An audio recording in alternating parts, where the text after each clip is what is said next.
Oke, assalamualaikum warahmatullahi wabarakatuh. Baiklah, pada hari ini kita sudah masuk ke pertemuan ke-7 ya. Nah, jadi tadi juga sudah kuis ya. Jadi hari ini kita masuk ke pertemuan ke-7 yang mana materinya itu yaitu tentang hubungan antara tanah dan air. Nah, insya Allah minggu depan kita akan UTS ya, yang mana UTS itu materinya dari pertemuan 1 sampai pertemuan kita hari ini ya. Jadi mulai dari pendahuluan, mungkin materinya itu di pertemuan kedua ya, komponen sel, kemudian jaringan ya, kemudian ada gerakan air dalam tumbuhan, bagaimana caranya air itu, yang mana air itu didapat atau diserap oleh akar dari tanah, kemudian akhirnya sampai ke tanaman dan digunakan untuk proses metabolisme di dalam tanaman itu, gitu ya. Nah, kemudian juga materi tentang fotosintesis ya. Nah, dari ketiga kelompok tanaman, dari kelompok tanaman C3, C4, CAM, apa yang membedakan fotosintesis ketiga tanaman itu? Nah, jadi pembedanya adalah produk awal dari penempatan CO2-nya gitu ya. Nah, kemudian juga materi tentang respirasi ya. Nah, materi tentang respirasi, berapa jumlah energi ataupun ATP yang digunakan atau yang diperoleh dari satu pemecahan atau satu kali perombakan dari molekul glukosa sehingga menghasilkan 38 ATP. Nah, tahapannya apa saja? Nah, itu harus paham ya. Nah, kemudian juga unsur hara. Nah, unsur hara ada unsur hara esensial itu unsur hara makro dan mikro gitu ya. Nah, ketika tanaman kekurangan suatu unsur hara ataupun kelebihan unsur hara, nah apa dampaknya bagi tanaman tersebut? Nah, itu harus paham gitu ya.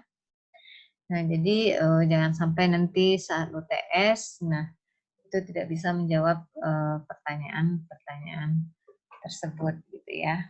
Nah, jadi hari ini kita materinya tentang hubungan antara tanah dan air gitu ya.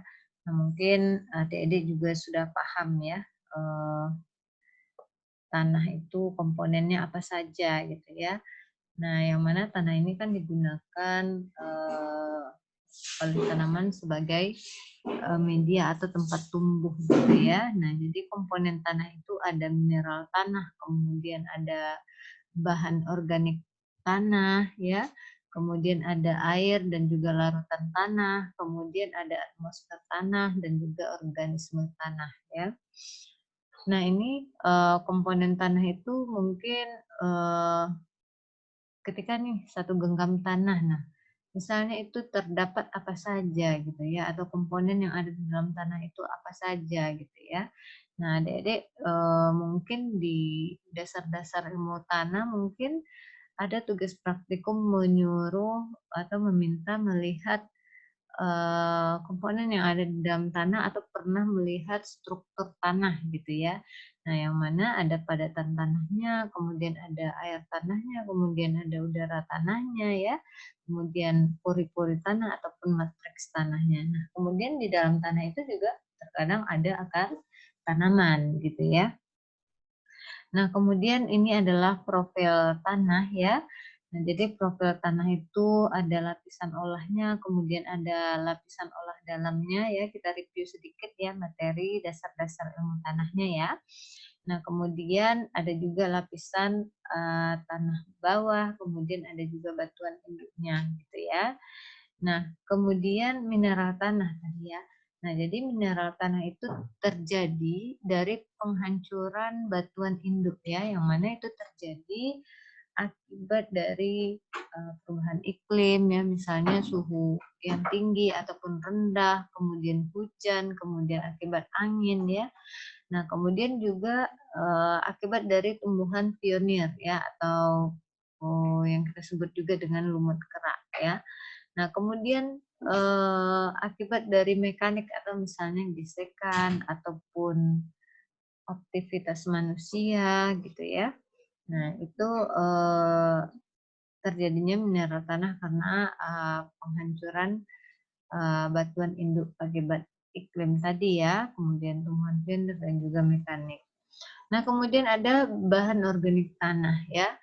Nah, jadi bahan organik itu berasal dari tumbuhan dan juga hewan yang mati ya melalui pelapukan oleh makro dan mikroorganisme ya. Atau proses itu disebut juga dengan humifikasi. Nah, jadi kandungan BO ya ataupun bahan organik dalam tanah itu kalau pada tanah gambut biasanya bahan organiknya itu banyak ya sekitar 95% ya atau terdiri dari serasah yang mana itu belum dihancurkan. Kemudian kalau pada tanah pasir biasanya bahan organiknya itu 0%. Nah, kemudian pada tanah pertanian itu biasanya sekitar 15%. Nah, kemudian air dan juga larutan tanah. Jadi air dalam tanah itu keberadaannya mulai dari sangat rendah ya ataupun itu biasanya pada musim kemarau, kemudian sampai pada titik jenuh ya, atau pada musim hujan ya. Nah, jadi itu keberadaan air di dalam tanah. Nah, kemudian ada atmosfer tanah. Nah, jadi udara itu mengisi rongga tanah antar partikel tanah yang mana berkisar 30% pada tanah pasir, kemudian 50% pada tanah lempung. Dan lebih besar lagi pada tanah yang kaya akan bahan organik tadi ya, atau BO. Nah, kemudian ada organisme tanah. Jadi organisme tanah itu terdiri dari flora tanah ya, seperti misalnya protozoa, kemudian jamur ya. Jamur itu banyak jenisnya ya. Kemudian ganggang. Nah, seperti minggu lalu juga ada kita membahas tentang mycorrhiza ya. Apa bedanya ektomycorrhiza dan endomycorrhiza, yang mana mycorrhiza itu merupakan jamur yang menguntungkan juga bagi tanaman, yang mana mycorrhiza ini bersimbiosis mutualisme ya dengan tanaman ya. Jadi membantu dalam proses penyerapan air dan juga unsur hara ke dalam tanaman. Nah, dan juga organisme tanah ini selain flora tanah juga ada fauna tanah ya.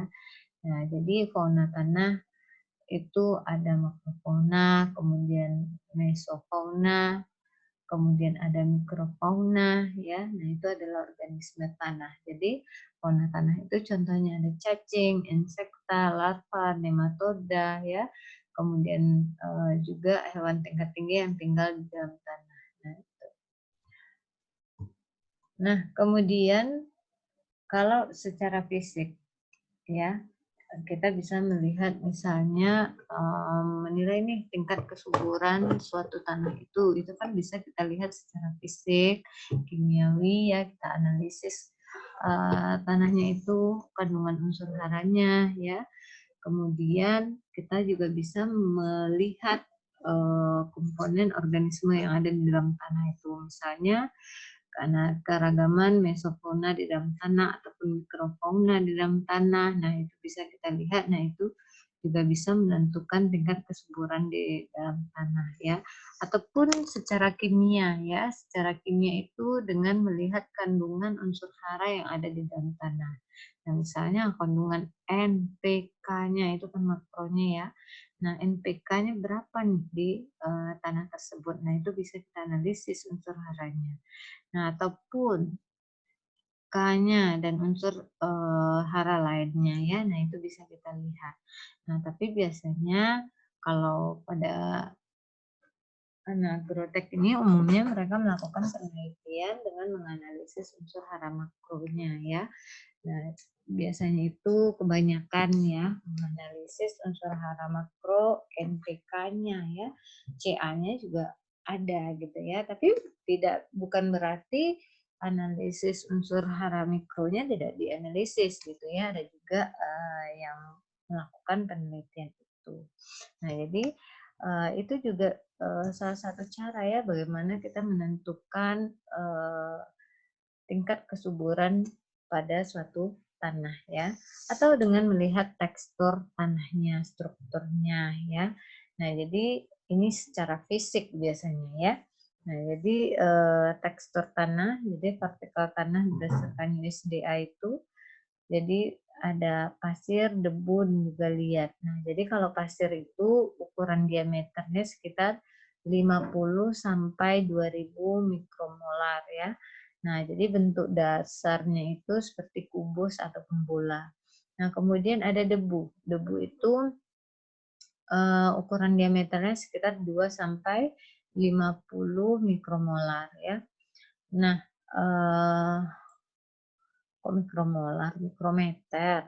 Nah, bentuk dasarnya juga kubus atau bola ya. Kemudian liat. Nah, kalau liat ini dia lebih kecil ya, lebih kecil dari 2 mikrometer atau bentuk dasarnya itu lempeng ya. Nah, kemudian tekstur tanah itu sifat berat atau ringannya tanah itu apabila diolah itu juga ditentukan oleh banyaknya partikel pasir, debu, ataupun liat yang terdapat dalam tanah tersebut ya. Nah, jadi komposisi atau persen massa dari partikel pasir, debu, dan juga liat yang menyusun tanah tersebut ya. Nah, itu. Nah, kemudian sifat-sifat yang berdasarkan tekstur itu misalnya pasir ya. Nah, jika dirasakan pasir itu dia akan kasar ya. Jika diolah dia ringan gitu ya. Nah, kalau misalnya debu dia licin ketika dirasakan. Nah, kalau misalnya liat jika dirasakan dia halus gitu ya. Nah, kalau misalnya ketika diolah, nah kalau pasir itu biasanya ringan, kalau debu itu sedang, kemudian liat itu lebih berat. Nah, kemudian jika diberi air ya, kalau pasir itu dia mudah kering ya. Kemudian debu itu lembab, kemudian liat itu dia tetap basah. Nah, kemudian aliran airnya. Nah, kalau pasir dia cepat meresap. Kemudian debu sedang ya, kalau liat dia lambat ataupun tergenang. Nah, kemudian kelekatannya. Kalau pasir itu tidak melekat ya. Kalau debu agak lekat, kemudian liat itu sangat lekat. Nah, kemudian jika kering, kalau pasir itu lepas, kemudian debu itu agak lekat dan liat itu keras dan juga lekat. Nah, kemudian selain tekstur tanah, juga secara fisik itu kita bisa melihat dari struktur tanahnya ya. Nah, jadi kita harus bisa membedakan tekstur dan juga struktur tanah ya. Nah, kalau struktur tanah itu adalah susunan partikel tanah primer menjadi gumpalan yang disebut dengan agregat ya. Agregat ataupun pads ya. Jadi kalau orang mengatakan agregat ya itu adalah susunan partikel tanah primer menjadi gumpalan ya, itu disebut dengan agregat. Nah, ini adalah partikel tanah ya. Nah, ini adalah agregat tanah. Nah, ini adalah agregat tanah, kemudian ini adalah struktur tanah ya. Yang mana struktur tanah itu terdiri dari agregat-agregat tadi, gitu ya. Nah, kemudian ini adalah struktur tanah. Jadi struktur tanah itu ada remah atau granular, kemudian ada gumpal atau blocky, kemudian tiang tajam atau prismatik ya. Kemudian ada juga tiang membulat atau kolumnar, kemudian ada juga lempeng atau plati, kemudian ada juga butir tunggal atau single grain ya. Nah, jadi ini adalah struktur tanahnya. Ini adalah struktur tanah granular ya, kemudian ini adalah struktur prismatik dan juga struktur lempeng ya, yang mana tadi struktur tanah itu terdiri dari agregat-agregat tanah. Nah, kemudian kita masuk ke air ya, yang mana fungsi air bagi tanaman itu menjaga tekanan sel, kemudian menjaga keseimbangan suhu ya pada tanaman ya, kemudian juga sebagai pelarut unsur hara, kemudian juga sebagai bahan atau substrat yang digunakan dalam proses fotosintesis. Nah, kemudian air juga berfungsi sebagai penyusun tubuh tanaman, yaitu sekitar 70 sampai 90% ya. Nah, kemudian juga sebagai pelarut dan juga media reaksi biokimia. Nah, jadi memang kebutuhan air pada tanaman itu sebagian besarnya diambil dari dalam tanah, ya. Nah, kemudian jumlah air dalam tanah itu sering kita sebut dengan kadar air tanah, ya. Nah, kadar air tanah jadi volume air di dalam tanah atau sama dengan 150 mili meter itu misalnya 0,150 meter ya dikali 1 meter kali 1 meter sama dengan 0,150 meter kubik ya. Nah, jadi kalau dalam satuan liter itu kalau liter itu dia sama dengan 1 desimeter kubik kan seperti itu. Nah, kemudian ini adalah aliran air dalam tanah. Jadi masuknya air ke dalam tanah itu biasanya disebut dengan infiltrasi. Nah, jadi infiltrasi itu maksudnya masuknya air ke dalam tanah. Jadi laju infiltrasi itu juga tergantung ya dari mana ya?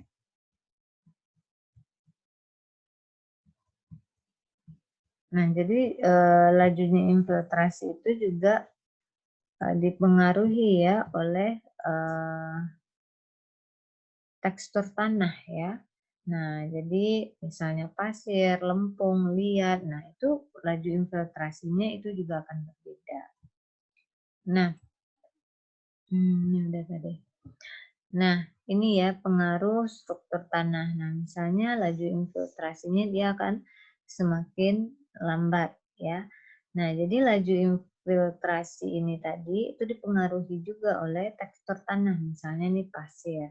Nah, kalau pasir laju infiltrasinya dalam satuan sentimeter per jam rata-rata itu 5 ya. Kemudian normalnya itu sebenarnya 2 sampai 25. Nah, kemudian kalau lempung, beda lagi lempung berpasir, kemudian lempung berliat. Nah, itu laju infiltrasinya akan berbeda-beda. Nah, kemudian liat berdebu dan juga liat, nah itu juga akan berbeda laju infiltrasinya. Jadi laju infiltrasi ini juga bergantung pada tekstur tanah ya, jadi tidak akan sama pasir dengan liat laju infiltrasinya. Yang mana infiltrasi itu tadi adalah masuknya air ke dalam tanah. Nah, kemudian bentuk air yang tersedia di dalam tanah ya. Jadi ada air kapiler. Nah, biasanya air kapiler ini itu terletak antara titik layu permanen dan juga kapasitas lapang. Nah, kemudian ada air tidak tersedia. Nah, jadi air tidak tersedia itu adalah air higroskopis dan juga air gravitasi. Nah, jadi air higroskopis ini dia berada pada atau di bawah dari titik layu permanen. Tapi kalau air gravitasi itu berada di atas kapasitas lapang, ya. Nah, jadi ada air tanah itu ada 3 macam ya. Yang pertama ada air higroskopis, kemudian ada air kapiler, dan ada air gravitasi. Nah, jadi air higroskopis ini itu tidak dapat digunakan oleh tanaman. Kenapa? Karena terikat kuat ya oleh partikel tanah dengan gaya absorpsinya. Nah, kemudian air kapiler. Nah, kalau air kapiler itu air yang mengelilingi butir tanah secara kontinu dan terdapat dalam ruang kapiler. Nah, kemudian yang ketiga ada air gravitasi. Nah, kalau air gravitasi itu tidak dapat digunakan oleh tanaman karena air ini itu karena air ini dia selalu bergerak bebas ke bawah akibat gravitasi ya. Nah, ini ya. Nah, jadi air dalam pori tanah itu ya.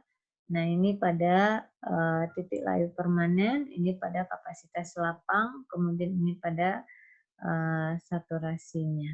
Ya, nah ini air yang tersedia bagi tanaman ya.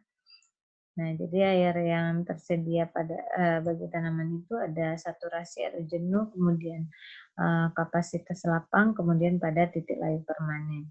Nah, kalau air higroskopis tadi dia ini ya, dia di bawah titik layu permanen. Kalau air gravitasi dia berada di atas kapasitas lapang sehingga tidak tersedia atau tidak dapat digunakan oleh tanaman, gitu ya.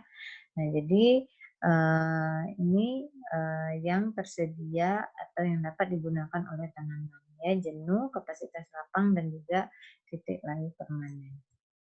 Ini ya artinya saturasi, saturation atau jenuh, kemudian fill capacity, kapasitas lapang, melting point itu titik layu permanen. Ya, nah atau ini bahasa Indonesianya ya. Nah, jadi klasifikasi air dalam tanah itu ada secara fisik dan juga biologi. Nah, kalau secara fisik itu air gravitasi, kemudian kapiler, kemudian ada juga uap ya.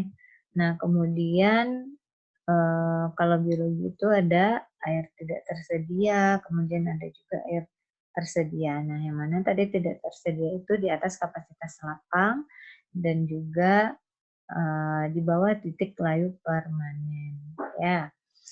Nah, harus bisa membedakan itu. Nah, kemudian kapasitas menahan air tersedia ya, yang mana ada tadi jenuh atau saturation, kemudian kapasitas lapang atau fill capacity, kemudian titik layu permanen ya. Nah, jadi status potensial atau status PA atau status potensial airnya ya. Nah, eh, kalau misalnya pada jenuh itu tanah selalu tergenang, maksudnya ya jenuh itu seperti apa sih, kondisinya seperti apa gitu ya. Nah, jadi kalau kondisi jenuh itu tanah selalu tergenang atau setelah hujan yang sangat lama biasanya permukaan tanahnya itu sedikit berair, itu disebut dengan kondisi jenuh. Nah, biasanya kalau pada kondisi jenuh itu mengakibatkan perakaran itu dalam suasana anaerob ya, sehingga kalau lama-lama tergenangnya, nah akhirnya akarnya akan membusuk gitu ya. Nah, kemudian ada kapasitas lapang ya. Kalau kapasitas lapang itu maksudnya adalah kondisi air dalam tanah setelah hujan berhenti bisa sesaat sampai beberapa jam hari aliran airnya itu ke bawah lambat sekali atau sudah berhenti. Nah, itu adalah kapasitas lapang ya. Nah, jadi yang ketiga itu titik layu permanen ya. Nah, titik layu permanen itu maksudnya adalah kondisi air dalam tanah setelah berhari-hari tidak terjadi hujan atau disiram ditandai dengan kebanyakan tanaman itu layu dan akhirnya mati. Gitu ya, itu adalah kondisi titik layu permanen ya. Nah, ini adalah kurva dari potensial air tanah ya. Nah, kemudian juga kandungan air atau dalam satuan persen ya. Nah, jadi kita bisa lihat di sini ya, clay, loam, kemudian sand ya, pasir. Jadi bisa kita lihat dari tekstur tanahnya juga ya. Nah, di sini tadi kalian bisa lihat juga ya.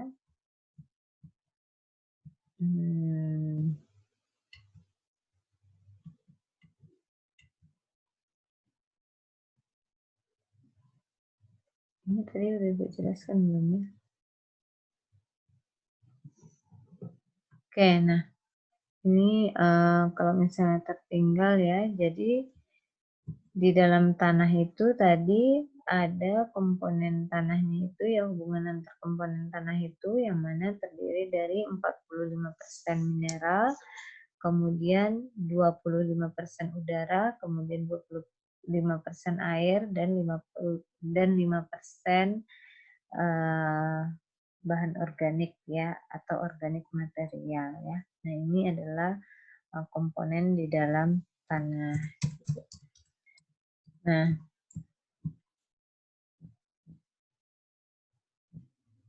oke, sudah.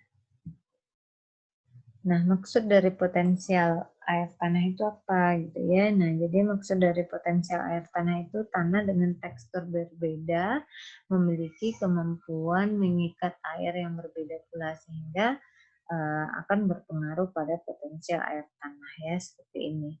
Nah, jadi teksturnya berbeda tetapi nanti kemampuan mengikat airnya itu juga akan berbeda. Nah, kemudian ukuran porinya atau ekivalen diameter ya. Nah, jadi macam porinya itu ada pori makro, kemudian pori meso, kemudian ada pori mikro. Ya, kalau pori makro atau kasar, kemudian pori meso itu sedang, kemudian pori mikro itu halus ya. Nah, jadi kalau pori makro itu ukuran porinya itu lebih besar dari 100 mikrometer ya. Nah, kemudian dia sebagai aerasi dan juga drainasi. Nah, kemudian dapat juga dilihat oleh mata ya, mata kita gitu. Maksudnya enggak mesti di bawah mikroskop. Nah, kemudian pori meso atau sedang ya, itu ukuran porinya itu 30 sampai 100 mikrometer. Nah, ini akan menghantar air kapilernya lebih cepat. Kemudian juga dapat dilihat dengan perbesaran 10 kali. Nah, kemudian pori mikro atau halus ini ukuran porinya ya kurang dari 30 mikrometer. Nah, ini menahan air higroskopis dan kapiler lambat ya, kemudian tidak bisa diamati.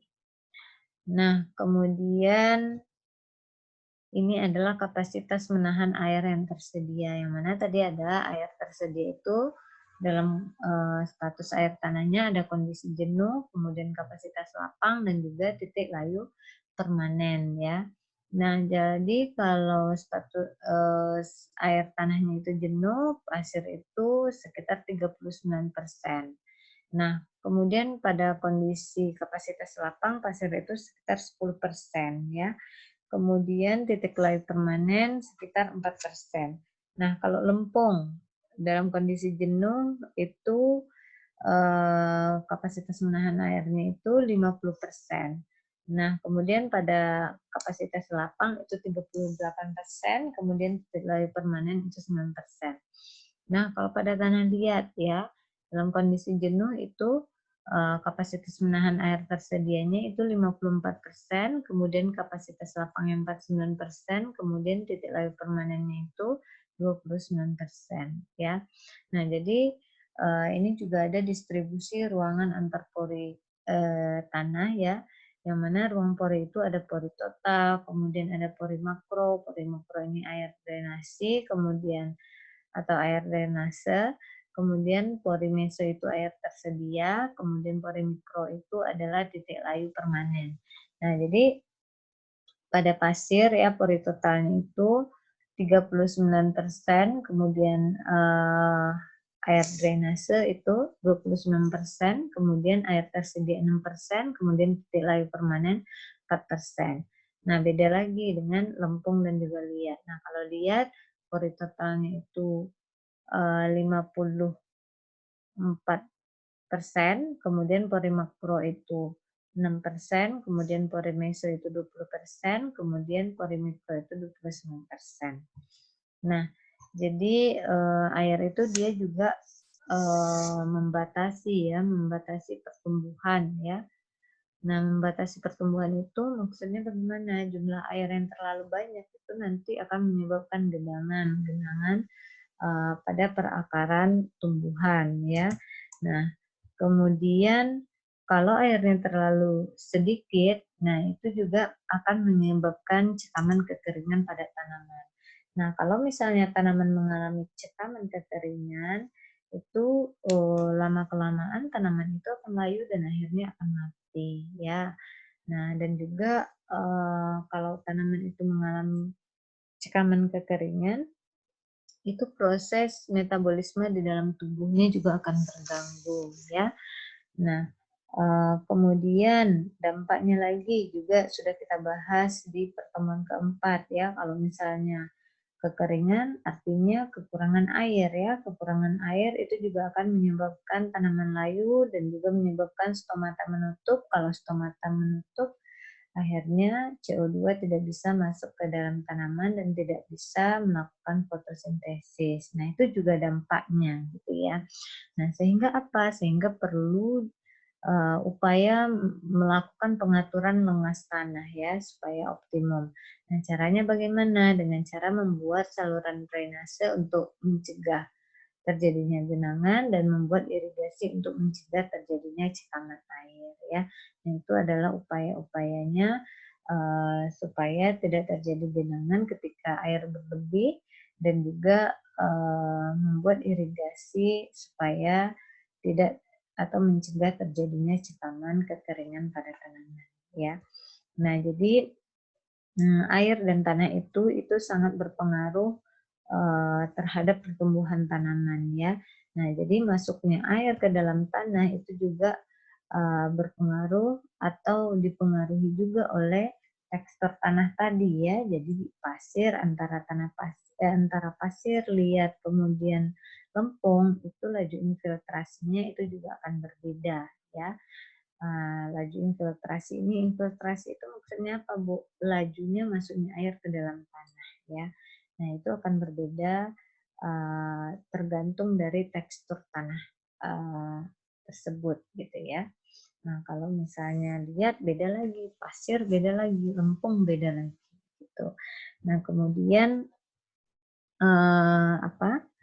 Itu mungkin ya yang untuk materi hubungan air dan tanah, memang materinya ini tidak terlalu banyak. Silakan ya yang mau bertanya, silakan bertanya.